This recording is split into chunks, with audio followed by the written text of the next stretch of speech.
Hey, welcome back to Footnotes. This is our podcast where we follow up on our teachings from Saturday night and go deeper on things we didn't have time to or chase implications for the body. And I'm joined here with Mr. Matt Natesel. Hey, Matt. How are you? It's more awkward to do the weird intro when it's video too. It is. But, people get to see you squirm a little bit, and that's really good. Yeah. Hey, good to be here. Good. You taught on our blessed rhythms on Saturday night, and I know we had some discussions going up to it of just when there's something that we are pursuing as a church and we're going to teach on it multiple times. Yeah. There is like this need to say the same thing over and over again because we're trying to establish something, and yet you don't want to say the same thing over and over again. Yeah. And I thought one of the ways you did that, which I think is really important and helpful when we're trying to establish a way of living as a church. They actually talk about this in the book that lays the blessed principles out. You just have to hear stories of it being done. Yeah. And so I thought it was pretty cool. What drew you to sharing that story in the first place? Dana and Russ are in that same small group, and they came back probably back in March. Just started to tell the story of what was going on with the A-Hearts, Bob and Paula, and how they were just blessing people. And I think there were things that they didn't say. And this is one of those, like, how much of this was embellishment and what was true and what is I've remembered poorly. But I want to even say that Paula, like, is the kind of classroom grandma, like bakes cookies and brings them in for neighbor kids that doesn't have grandmas in town and things like that. So there's just the story had stuck with me. Yeah. And when it got time to do this, I just said, like, I think I want to hear that story and try to capture it and share it. And Paula was sweet on Saturday night, but a little bit like, "Oh, you dude, why?" Because and that was her word. "Oh, you dude." You dude, I like that. Made me giggle. Because I had told her when we recorded, like, it'll be a 3 to 5 minute video like we normally do. And I forgot to follow up and told her, actually, you're kind of doing half the sermon here, so thanks. But it was Will, who shoots videos for us. Hey, Will, you're over there. And Russ and I had done the interview with them. And it was just an experience of, like, I was grinning a ton, loving the storytelling. They sat down nervous and sort of did the whole thing without realizing they were doing the whole thing. And then at the end, we asked them a question or two, and they got a little more camera shy, but there was just a humor to me. And, like, y'all are storytellers in your heart of hearts. Really good. You're good at chatting and talking and connecting. So, so that experience of hearing the story told and going like, I had been prepping for the sermon and just feeling like I'm not having a lot of clarity on, like, how to fill my time, quote unquote. Like, I'm not feeling really compelled or stirred. And so when I sat for an hour listening to them talk and was like, that didn't feel like an hour. It felt really pretty fun and special. I wonder if we could do a longer form conversation there. So one of the things from their story that I thought was really important, and I think it's helpful to maybe connect or translate for people, that I noticed was it started with, I love mowing lawns and I have this John Deere. Yeah. I love baking cookies for people. And so maybe a takeaway that I wouldn't want people to get is we have to do it the exact same way as them. Yeah. What I think was cool is it started with passion, gifting, joy, and how do I bless other people with this passion, gifting, and joy? Yeah, even just equipment. Like, equipment. I've got a thing and I want to use it. And it's silly that I'm using it on a quarter acre or whatever it is now. Maybe I should use it on an acre. It's just spread out on other people's lawns at this point. So I'm really hoping we get to hear more stories of people as they make those connections. Oh, I have this thing that can be a blessing, because it's not a call to go do something you have no resources to do. Yeah. But it's actually to look at the resources you have and go, man, let me bless people with that. I know there's one of my Old Testament profs pointed this out, and I thought it was really, really interesting. In Deuteronomy 6 in the Shema, says, love the Lord your God with all your heart, soul, and strength. And that word strength in Hebrew is like a really literal translation would be your muchness. Like, what do you have much of? What are your resources? Yeah. And so it's love God with all your heart, soul, and your resources. And what I heard them say is they looked at their resources and said, this is what we have to give. We're going to bless people with it. Yeah. And so I found that really compelling, just to kind of, if that were the question in Mosaic, is what is our muchness? Yeah. Everybody's muchness is going to look different, but can I be a blessing with that to other people? So I was really blessed by their story. Yeah. Yeah. In pastoring around fellowship over a long term now, there's been a lot of other guys I've pastored alongside that have all had a variety of gifts. And when I have felt the compulsion to compare and go, I'm not going to run a classroom like this person can, or rally people around an idea like this person can, or, distill in a few words this difficult concept like this person can, or just whatever it is that I feel like I'm going, this guy's awesome, this guy's awesome, this guy's awesome. I think it is that thing that you feared of like, hey, don't walk away thinking the best way to do this is to replicate me. It's to actually be open-handed with what the Lord has made me, not those guys. I have a very different skill set, and I can bring those things, and they are a gift to our church. So, so I'm thinking about after the tornado and the guys that delighted to show up with their skid steers and chainsaws and like, I'm just going to work for 6 hours in this person's yard. Like, okay, like that's such a tangible, practical, you got your tools out and your toys out and you were ready to go. And as a guy who doesn't like running a chainsaw, it was fun to move the things out of the way that the skid steer could very much handle, but I needed to do something. So I talked to someone the other day who was, they were like, I love looking at money and budgets. And so anyone who is overwhelmed by figuring out their finances, I would just love to sit down with them. Yeah. And that's the thing I can do. And I enjoy it. It's actually fun for me. I think every example of that is really cool and cool to see happen in the body of Christ. What paths of conversation were one of the ways we frame the question is usually what was in your notes that got cut? That you're like, this is a path I wanted to go and we just didn't have time for. Yeah. Yeah. In my feeling kind of scattered about it, I this doesn't happen every time, but I just said, hey, Carol, will you read the script and just go like, where is it slowing down or where am I losing the train? And one of the places she called me out is she said, the way you have it written here is very negative and very glass half full. And I don't think you need to go to the work to like redeem this in the sermon. I think cut it. And if you feel compelled to say it later, say it later. And so that's the one that I think has been, if I'm honest, I think I was kind of trying to make it work in the sermon because I think it's something that's been stirring in my heart a bit. But it's the glass half empty version of it is we are the Saturday night congregation that meets on a campus built for a much larger church. We are maybe never going to fill the room. So if your expectation is every seat in this auditorium is full and that's what it means to be healthy, I just don't. It's still a countercultural thing to not do what our culture does on Saturday and instead come to church. And I just don't know if that will ever be the tipping point. But in getting to say the more like visionary, hopeful way of saying that, I think it has its roots in multiplication and the experience of I've been in the room when it's been more full and when it's been 150 people and it feels like what happened? Where did people go?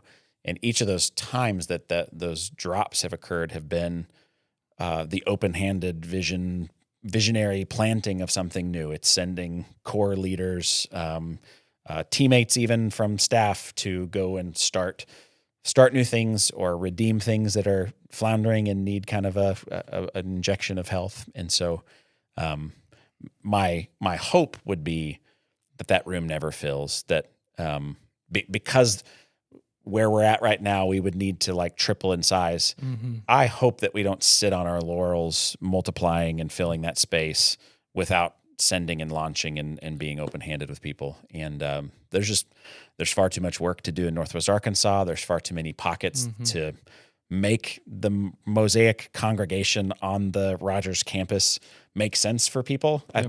I just doesn't, if we've got people driving up from Farmington, but they're the odd duck that's willing to, I would love for them to anchor in when Farmington gets up and going, or Prairie Grove does, and invest deeply there as a release leader. And if I get to spend time training people here for that work, and then grieving their loss, because it's sad to invest in a person and care about them and know that the decision they're making means we're not going to see each other as much.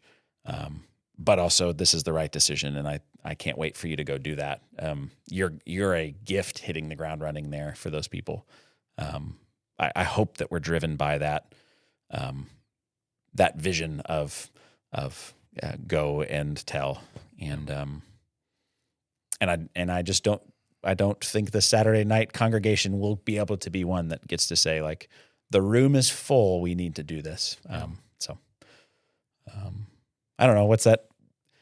Am I off in the clouds there? Yeah. No, that's really helpful. Here's where I think, I do think, and I'll be getting into, I have to be careful not to go like very 30,000 Nick. 1,000 years ago. Reflecting on the state of American church. But I do think a consumer mindset approach to church has infected how we think the mission of the church in an unhealthy way. And so if you are, I was about to use names of particular retailers in Northwest Arkansas, and that'll be unhelpful in some ways. Yeah. But if I open a business, a lot of my thinking is, how do I get customers to my business and not the one across the street? Yeah. And it's a zero-sum game. It's a zero-sum game. And we easily can think that way in church. How do I get people to Mosaic and not the church across the street? Oh my gosh, they're going to the church across the street. What are we doing wrong? Yeah. That is never how church was meant to be. Yeah. And that, I think that's a really broken way of thinking of church. The goal is to be a healthy family of Jesus followers that are helping people become more like Jesus, and to have a vision for seeing people reached with the gospel that are not being reached right now. Yeah.